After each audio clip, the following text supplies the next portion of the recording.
for anybody who needs a printed copy. So, we'll continue with Nectar of Devotion. Chapter 15, Spontaneous Devotional Service, one of my favorite subjects.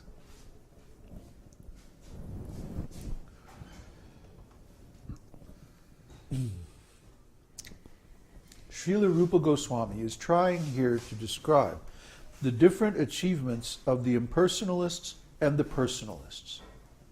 Generally, those who are impersonalists and are inimical to the Supreme Personality of Godhead get entrance only into the impersonal Brahman when and if they reach spiritual perfection. The impersonalist philosophers are in one sense like the enemies of the Lord, because the out-and-out enemies of the Lord and the impersonalists are both allowed to enter only into the impersonal effulgence of the Brahma Jyoti. So it is to be understood that they are of similar classification. And actually the impersonalists are enemies of God because they cannot tolerate the unparalleled opulence of the Lord. They always try to place themselves on the same level with the Lord, and that is due to their envious attitude. Sri Chaitanya Mahaprabhu has proclaimed the impersonalists to be offenders of the Lord. The Lord is so kind, however, that even though they are his enemies, they are still allowed to enter into the spiritual kingdom and remain in the impersonal Brahma Jyoti, the undifferentiated light of the Supreme. Sometimes an impersonalist may gradually elevate himself to the personal conception of the Lord. Bhagavad-gītā confirms this. After many births and deaths, he who is actually in knowledge surrenders unto me. By such surrender, an impersonalist can be elevated to the Vaikuntha Loka, spiritual planets, where, as a surrendered soul, he attains bodily features like those of the Lord. So try to understand. This impersonal conception of the Supreme is actually an offense. It's actually bogus. It's actually bogus. How could there be an impersonal spiritual energy or effulgence without some person to emanate it? I mean, this is just impossible to understand. No? I mean, people in the material world are conditioned to think that persons like us have somehow evolved out of some impersonal energy, like atoms or space or gas or something like that. But that's complete nonsense. Okay? We don't ever see any instance where you take a bunch of chemicals, like you can analyze a human body. So many percent hydrogen, so much percent oxygen, so much percent silicon, carbon, so many other elements. So if you mix those elements together and you shake them up real good, and you open the top, does a kid come out? No. No. Where do kids come from? They come from people. Where do persons come from? They come from persons.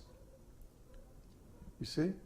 We don't ever see persons coming from something impersonal. But we do see impersonal things coming from persons. That's a common thing. I can take some wood and some nails and I can whack something together and make a chair or a fence or a barn or something like that. So the barn, that's impersonal. But I'm a person. So because I am a person, I have the intelligence to take these parts and put them together into something that makes sense. So if you see something wonderful, like the Brahman effulgence, for example, it has to come from a person. Nothing impersonal can create itself. It just doesn't happen. When we see things that are impersonal going through different changes, it's because some person has set in motion a process that makes those changes happen over time. That person is called God. Huh? Just like if I take some water and I put a little dirt in it and I cover it up and I put it in the closet. Then a few days later I take it out and I look at it with a microscope. There's all kinds of little creatures swimming around. Huh? Did I create that? No. No. The eggs or seeds or whatever of those creatures were already present in the dirt. And when I put it in water and gave it some time to ferment, it simply brought out those eggs. They hatched and they started swimming around actively. See? So when we see something like that, we might say, well, these living creatures are coming from something impersonal, the dirt. No, actually, there were living creatures before that, and then they made those eggs, or they went into, like bacteria or paramecium, that, like that can go into like a chrysalis form when they dry up. And then when the water comes, they again become active, like that.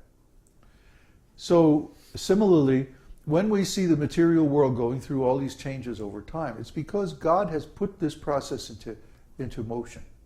He's given the original impetus, the original emanation. And now it's going on by the force of time. But time is itself an intelligent thing. Huh? Just because we don't understand it, just because we're not intelligent enough to see the complex fractal shape of time. But we can understand a little bit if we study astrology. Who's up on somebody's up on the roof? A bird, probably. Oh, I see. If we study astrology, we can understand that certain events repeat over and over and over again. And we see similar events in many, many different people's lives. I can tell you, if I look at your chart and you're going into Saturn period, unless you have a very, very strong placement of Saturn, oh boy, you're going to be in trouble. Better start doing your sadhana. That's the only cure. Otherwise, you're going to be miserable. I mean, you're going to be miserable anyway, so you might as well do your sadhana, and that way, because you're not going to enjoy, you're not going to be able to party. So just start chanting. That's the only way out. The way out is the way through. So this is time. And the force of time is there, and nobody can counteract it. This time potency comes from Krishna. He says in Gita, time I am. So he's creating, maintaining, and destroying. That's his role. And we are just riding along on this machine. He calls it, in the Bhagavad-gītā, he calls it a yantra, a machine, or a design, a pattern, made of material energy. So the impersonalists, they want to say that something personal or something living can come from something impersonal. But we don't ever see this. There's no evidence to support this. We see that persons come from persons. And impersonal things also come from persons. So also the Brahma-jyoti is coming from persons. This nonsense impersonal philosophy got started about 2,000 years ago, or a little less than 2,000 years ago, with Śaṅkarācārya. There is a bona fide Vedic Brahmavadi impersonalism.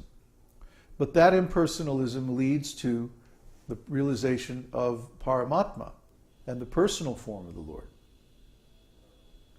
See, the nonsense impersonalism is called Mayavadi. They call Mayavadis because they think that the form of the Lord is Maya. It's illusion. This is so nonsense. This theory does not appear in the Vedas anywhere. Śaṅkarācārya made this theory up about 1600 years ago, and it was popularized by the British. The British made the Shankara lineage the chief of all the religions in India.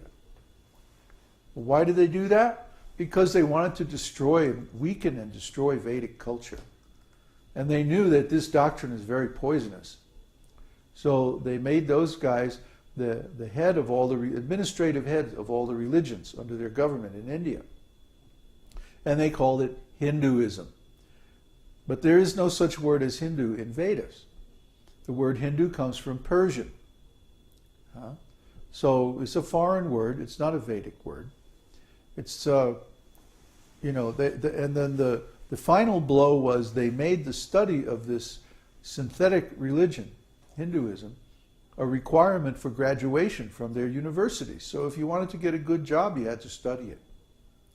So because of this, everybody in India is confused now about which is higher, the personal or the impersonal. You see?